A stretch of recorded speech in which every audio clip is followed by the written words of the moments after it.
on your side.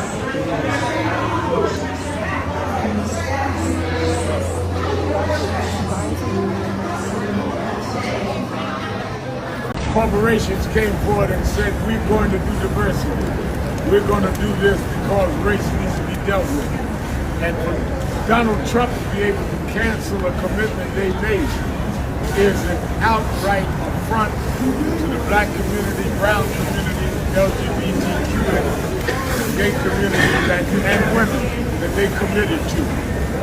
So that is why we will stand with those that stand with us. Boy, oh boy, oh boy, oh boy, oh boy. So we got to continue our coverage of the race hustlers, the black bourgeoisie, the pro-blackity blacks getting upset and boohoo-whining and crying about corporations and the federal government rolling back DEI. Okay, they are ending discrimination. Okay, and they're upset. They're mad. Okay, which tells you everything you need to know about these people and what they're actually really fighting for. They're not fighting to end racism. They're actually fighting to keep racism, just racism that benefits them.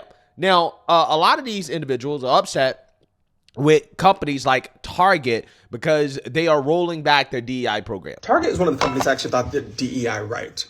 They actually looked at the customer base and found products that were responsive to the customers that were there. And so you have Black-owned companies that have products on the shelves at Target simply because Target made a concerted effort to actually create opportunities to connect consumers with product. It's good business and it's good for the consumer base. And so knowing now that they're rolling that back hurts. All of this is super personal to me. Like I've said several times, I do DEI work. So all of this happening hits right here, just deep in this area. Just really miserable. Baby, I'm going to be honest with you. I'm not surprised that Target canceled that DEI Act, okay? Target has always given, how much money can we make off of y'all? When Miley Cyrus and, Juicy J and all that, when it was cool to be black and everybody wanted to be, when urban culture was a hot thing, you had everybody want to be black. That's when these stores started to get, more inclusive with the hair aisles. Y'all remember Pantene had the relaxed section. Everybody had a relaxed section. Okay, so the more popular, especially when Amigos came out and all their grandkids was buying everything black, then they wanted to say, okay, well, we'll include all these black brands. Then Black Owned hit the scene and took off. It was all about a money grab. This is my official resignation letter as a Target lover. Target, I don't get it. I don't understand. I thought we had a good thing going. We were like this. I was literally going to go to Target today. Walmart, I get. Of course, Walmart. But Target? You really didn't want my coins? You really didn't want my money? Sometimes I would just go to Target just to walk around because it's Target. Now I can't even do that. This really broke my heart. A lot of things I don't give a fuck about. A lot of things are expected. But this... Yeah, so again, I find this to be absolutely hilarious. And the reason why I find it to be absolutely hilarious is because these individuals are learning the hard way that these corporations never loved you, right? They didn't love you. All that George Floyd BLM stuff, okay? The Target CEO was like, oh, it's near and dear to me. He didn't give a damn. All they saw it as is an opportunity to make money. And when it turned out that DEI was not profitable, that they were losing money off of this stuff, they said, all right, cool. Well, after this election, the American people have shown they're not for this stuff. Therefore, we're going to move on because we can't make money. Okay? The only thing these corporations care about in regards to color is green. That's it, right? That's the way it's always been. That's the way it always will be. And I'm not saying it shouldn't be that way because I would much rather them care about profit than pushing woke social change, right? I'd rather them stay out of the social change business and just focus on making some money, okay? And if you're a shareholder in one of these companies, which you should be, right? You should at least try to be, then, hey, you're going to benefit from that, right? So I'm just saying, from a shareholder's perspective, I want to see these corporations move away from social change, social justice, and just focus on making more money, right? That, to me, is going to do a lot more good for people than so-called social change. But you have some individuals, like, for example, Al Sharpton, that is trying to put activist pressure on these companies to bring back DEI. And for the companies that, at least so far, have refused to get rid of their DEI, to reward those companies, like Costco, for example. And this is why Al Sharpton staged a quote-unquote buy-in at Costco and then encouraged black people to boycott Target for rolling back DEI. Reverend Al Sharpton taking a stand against President Trump's moves to end diversity, equity, and inclusion programs at companies around the country. Fox 5's Duarte Geraldino is live in East Harlem with more on how a day of shopping took on a more profound meaning. Hi, Duarte. Hey there, Arthur. The Reverend Al Sharpton is trying to send a message to businesses. If you don't support DEI, there are a lot of Americans who won't support you. This is what he did today. He bought $125 gift cards and gave them out to people, brought them over here to this East Harlem Costco and let them shop to send a message that if they support Costco's going to support them. We will stand with those that stand with us.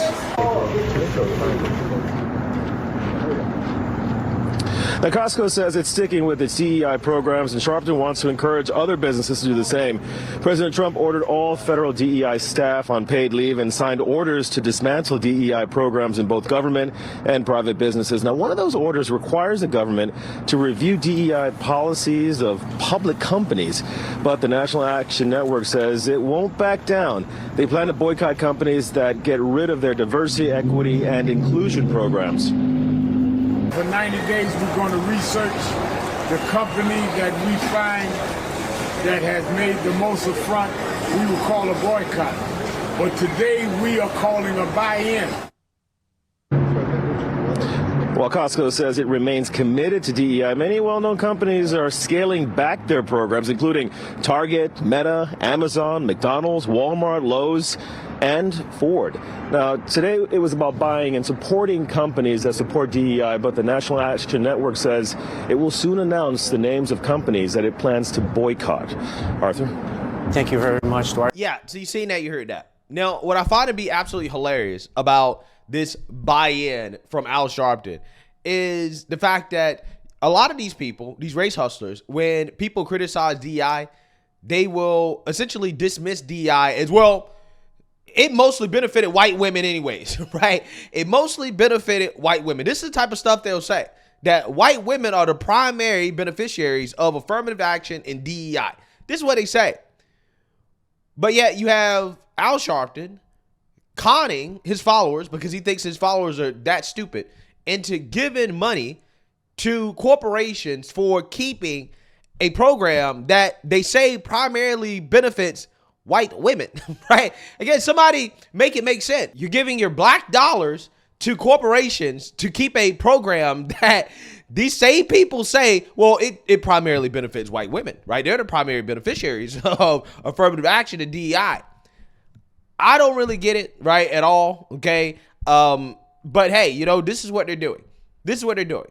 What I do know is that DEI being rolled back is not going to affect actual working class black people, okay? This is a black bourgeoisie issue. This is a black consultant class issue, right? This is not a black working class issue. Again, the average black man, okay, regular black guys who, you know, are working real jobs, actually generating economic productivity, not being agents of chaos, it doesn't affect them, right? It does not affect actual working class black people, especially black men, right? Black men are unfazed by all of this, okay? It's, again, the bourgeoisie class and the liberal black women with no real skills.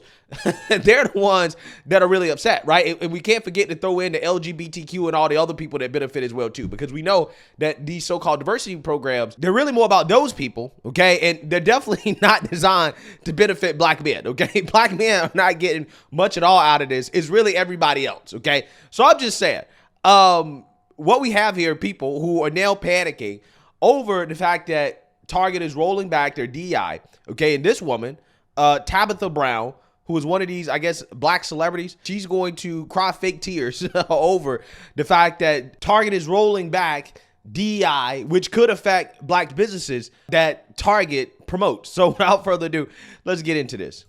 A tough week, right? And baby, it's been a tough 2025 and we are still in January. But I know many of you are asking and have asked and sent me messages about the recent DEI announcements at Target as well. And as disheartening as it is for me, I'm not the only one affected by this, right? It's for everyone who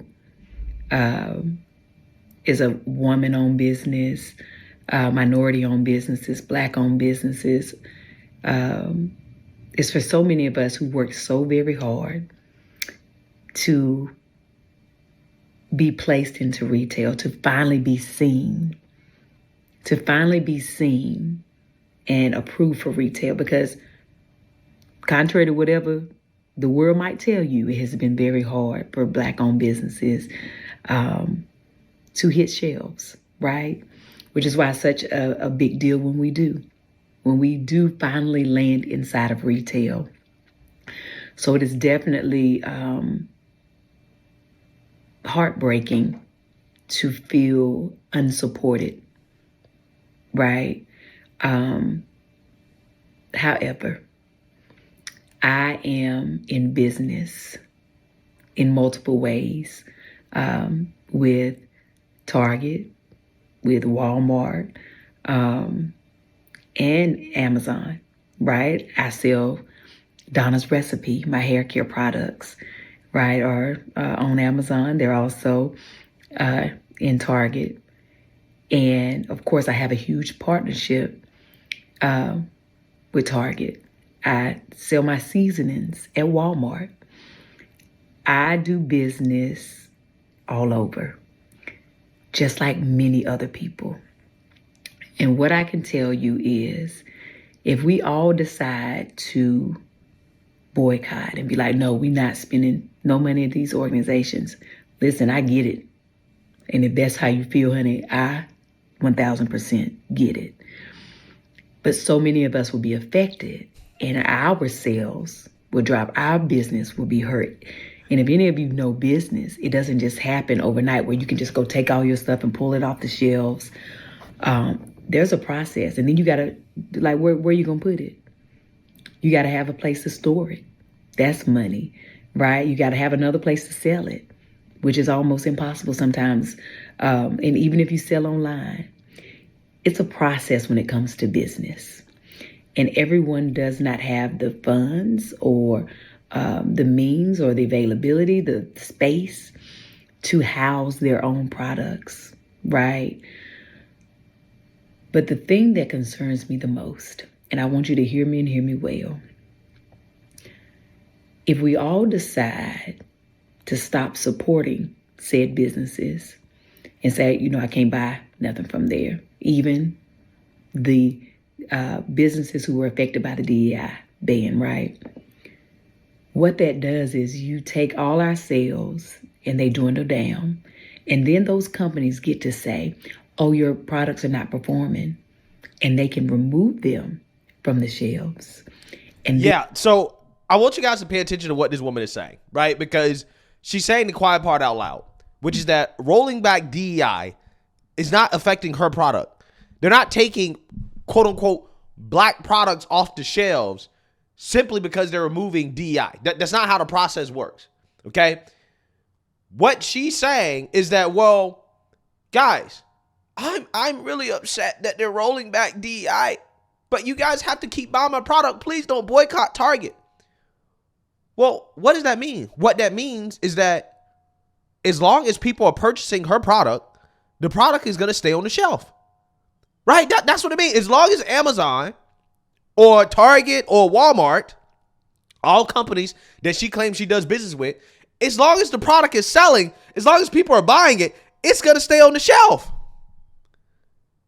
Which is the whole point that people like me have been making about the whole DEI stuff, which is that if you have a good product and people are buying your product, then DEI doesn't affect you. It does not affect those whose products are selling based off merit. But what it does affect is the products that Amazon is putting in their stores that they don't know if the product is actually a good product. They don't know if the product is going to sell. They have no clue whatsoever. They're just putting it on the shelves, or they're giving the opportunity to the so-called black business because they want to virtue signal wokeness. But yet, these products aren't profitable. If they were profitable, if what Amazon was doing was profitable, then they wouldn't be rolling back DEI. Them rolling back DEI tells you everything you need to know about these so-called black businesses that they were promoting, that they weren't good businesses. Okay? And when they roll back DEI, her business hasn't been taken off the shelf. So it's not like they're taking off all the black businesses off the shelf like they're pretending. That's not what's happening. They're saying, well, we're going to let the good businesses stay and the bad businesses, they got to go, right? The products that can't sell, they got to go. The products that can sell, they stay, regardless of whether or not it's black owned or white owned or Asian owned or Latino owned or whatever. I don't understand what's wrong with that. That's the world that we should be living in. That is capitalism. So when these people are out here boohoo whining and crying about this, what they're boohoo whining and crying about is Target refusing to subsidize bad businesses. Okay? If you want to get your product in a Target or a Walmart or some retail store, you have to prove on a smaller scale that your product can actually sell, that there's real demand for the product, and that you can make money off the product and retailers can make money off the product. That's how you get your store in retail, okay? Also on top of that, you can sell your product on Amazon, which is the largest online retailer.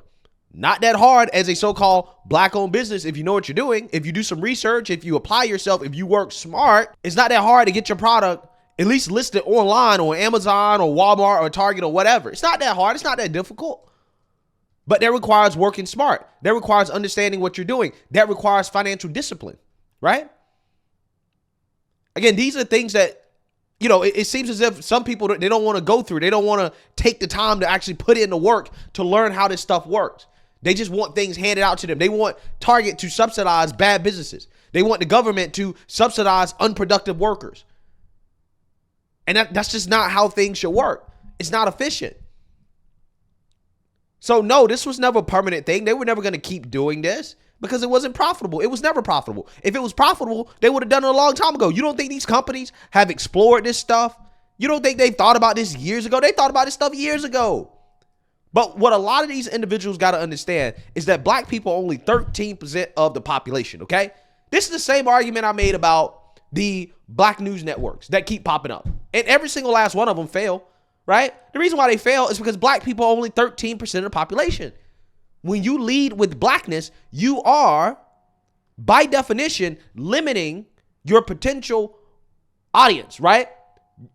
And most products that become multi-million-dollar products or billion-dollar products, yes, at first, there's a niche audience for it because you want to make sure you have a core group of customers to sell to. But most of them have some form of mass appeal, okay? And when you are limiting your product by essentially racializing your product, then essentially what you're doing is that you're limiting your overall market. So my biggest piece of advice for a lot of these so-called black-owned businesses is to stop calling yourself a black-owned business.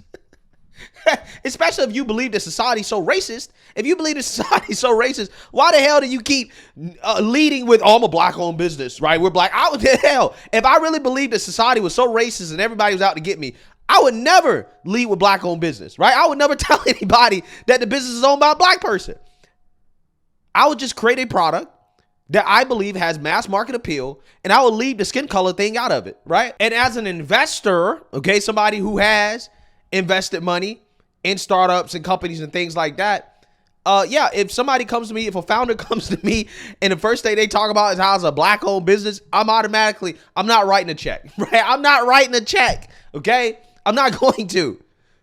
Because to me, that is risk, right? You're taking on more risk if you openly run around calling yourself a black-owned business. If that's what you're focused on, if that's how you're marketing your product, then I don't want to be a part of it. Because I don't think it's going to be successful. So I'm just saying, a lot of these black entrepreneurs, they got to learn, stop leading with your blackness, right? Lead with the product, lead with the service, lead with excellence, okay? Lead with quality, and you can be just as successful as anybody else. But the whole leading with blackness thing, again, that doesn't equal profitability. And these corporations know this. That's why they're scaling back their DEI. They're like, this doesn't work, right? It doesn't work. So the products in the store that happen to be black owned, they're going to have to stand on their own 2 feet, right? They're going to have to stand on their own 2 feet. If they can't survive without DEI, then they didn't deserve to be there. They're not profitable. And the ones that can survive, hey, they will survive. Amazon's not taking any black products off the shelf that are profitable, that they're making money off of. No, they're not going to do that. But the ones that aren't making money, yeah, they're going to get rid of them, as they should. It doesn't matter who owns the business or the product. It doesn't matter. Capitalism is about green, right? It's not about black. It's not about white. It's not about yellow. It ain't about any of that. It's about green, okay? And that's what these people got to understand. So, again, to me, this is hilarious. The meltdowns are going to continue. But again, for 99.999% of normal, regular, working class black people, this does not affect you. It does not affect you at all. But let me know what you guys think. Make sure you like, comment, and subscribe. Most importantly, share a black conservative perspective. Peace.